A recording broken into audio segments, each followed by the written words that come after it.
This is the all-new ROG Swift PG32UDCP.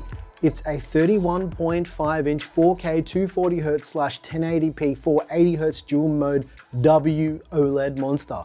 I've been using this panel for gaming for the last little while, and all I can say is there is no going back to anything else. This is the one. Why though? Let's find out. But before that, this video is brought to you by VIPSCDkey.com. Have you ever installed Windows 11 only to see the watermark of death? You don't need to fork out a couple of $100s for a key. You can grab one from today's video sponsor, from VIPSCDkey.com for a tenth of the price. You can use our code GEAR to get 30% off for this month only. How good is that? That takes that already cheap Windows 11 key and makes it even cheaper. It's easy as placing your order. Bingo bango. You've got your new key on your orders page. You chuck that key into the activation screen and you're good to go. No more watermark of death. Use code GEAR to get 30% off for this month only. Link in the description. On with the video. Back to you, Nick. Let's talk price from the jump. This one might be a little bit harder to swallow than some other monitors, but this one costs an eye-watering $1,299 already. This makes the PG32UDCP one of the most expensive OLED panels out there. But why does this monitor cost so much? As far as the specs go, the PG32UDCP features a 31.5-inch 3840 by 2160W OLED panel. And when you switch on frame rate boost mode, it switches the panel into a 1080p 480Hz monster. All of this is done with a peak brightness of around about 1300 nits in HDR, as reported by Windows, in both 1080p and in 4K. It's got a zero bezel design with an anti-glare screen surface, so it's not quite glossy, but it's also not quite matte. It's somewhere right in the middle, and to be honest, after using it for a little while, I kind of like this. The PG32UDCP has a response time of 0.03 milliseconds. It's fully G-Sync and FreeSync compatible, and I use it with G-Sync without any issues in both 240Hz 4K and 480Hz 1080p. The PG32UDCP is a 10-bit panel and supports 99% of the DCI-P3 color space. The PG32UDCP has a 178-degree wide viewing angle with a 1.5 million to 1 contrast ratio. This also has 100mm VESA mounting on the rear via a mount replacement that ships in the box. This is something that I've been using because I've already replaced my main gaming monitor with this panel in my setup.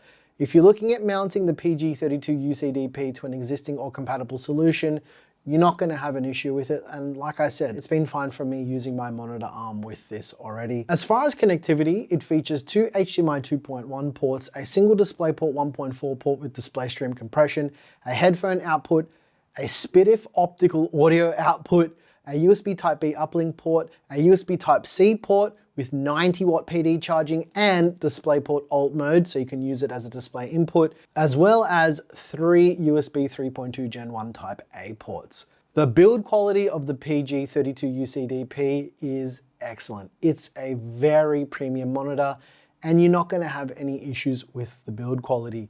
The only gripe that I have with the PG32UDCP is it feels like many other OLED monitors. I feel like I'm just going to accidentally snap it in half. As for the aesthetics, this is typical ROG. It's very gamery. It's got that illuminated red ROG logo on the front. Shout out to the comment section for letting me know that I can turn off the red ROG logo. I didn't know. I haven't owned many ROG panels, and you know, we all live, we all learn, and sometimes I can admit when I'm wrong. However, on the back of the panel, it does have that huge RGB ROG logo, which is just something that I don't care for. I don't know why they still do it. It doesn't serve a purpose. And like every other ROG panel that we've seen, the PG32UDCP also has a tripod thread on the top of the monitor stand, so you can mount basically anything that uses that thread on top of your monitor. So like a webcam or even a proper camera, or even, I don't know, you could put something ridiculous up there if you really wanted to as well. The PG32UDCP has a little nub-style joystick on the back of the screen behind the ROG logo for the menu system. It's easy to use. The whole menu is really easy to understand. It's got a couple other buttons next to it as well, once for power and once to go back in the menu system. The PG32UDCP has a bunch of AI stuff that nobody cares about. Sorry, but it's true. I don't care about AI stuff. If you need AI to help you cheat in games, you should probably play something else and get good. You know, be like the rest of us and be bad at games and just have some fun playing games. There's no need to be a cheater in games. This isn't just about like the AI stuff, this is just cheating in general. Get over it, cheating's lame. The lifespan and things to extend the lifespan in this monitor is still a bit of a sticking point with people and OLED monitors.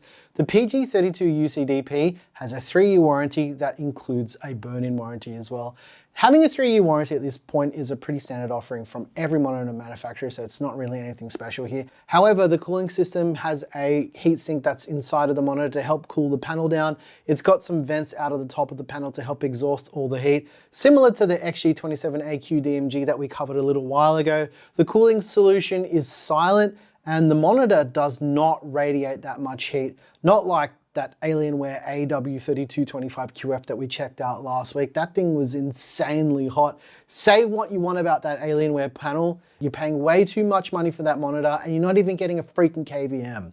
Now, there's also some software trickery in this monitor to help with longevity. It's got ASUS OLED care and it's got some pixel cleaning reminders and it's got some cleaning functions, and it takes about 6 minutes, and that's just to help to prevent the burn-in. And while we're speaking of the Alienware AW3225QF, unlike that panel, the ROG Swift PG32UCDP has a built-in KVM and a USB-C port that can be used for something like charging your device or for DisplayPort Alt.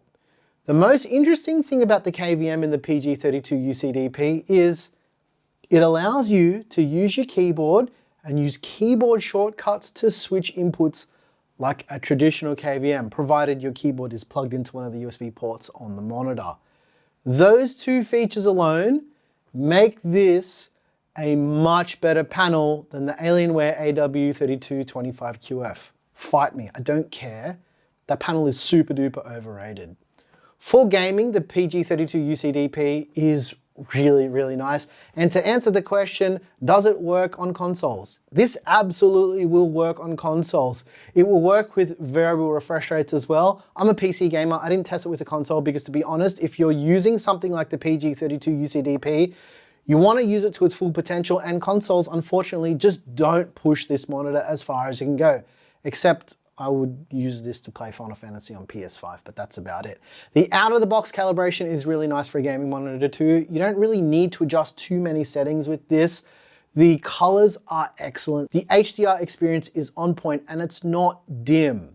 It's the same experience that you're going to find with most other OLED panels out there. Mind you, everything that I've mentioned up until this point is talking about using this monitor at 4K 240 Hz. Switching the setting on the monitor to frame rate boost mode unlocks a whole new world of ultra high refresh rate gaming.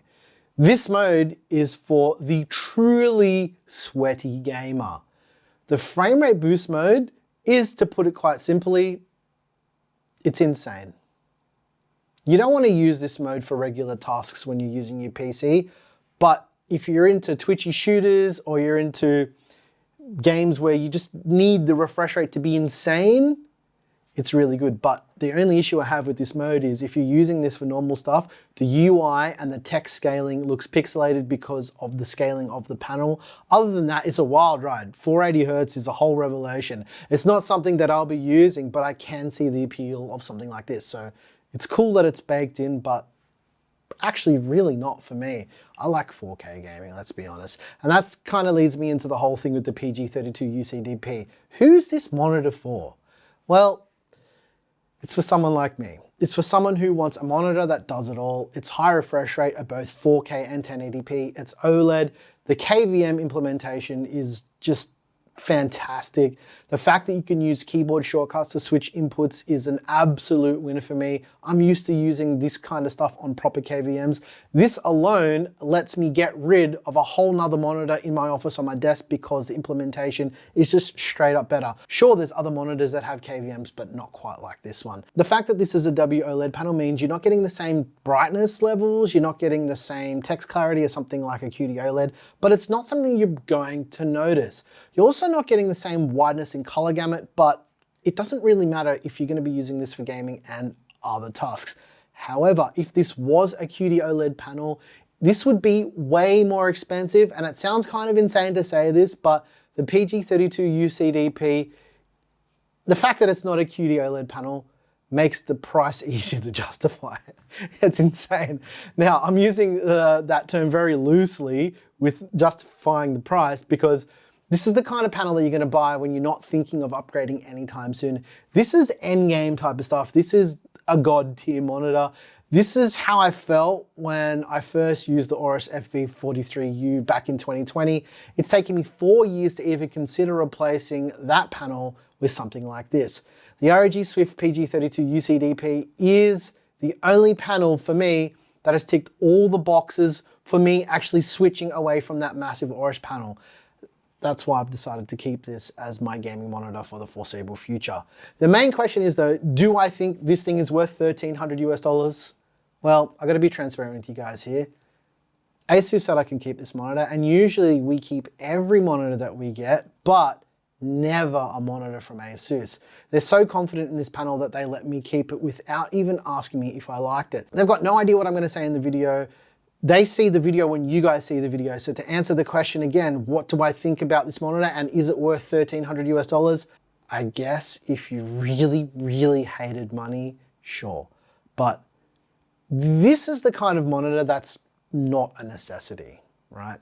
It's filled with nice to haves, and there isn't really anything that isn't nice about it, except for that 31.5-inch hole you've just blasted in your wallet.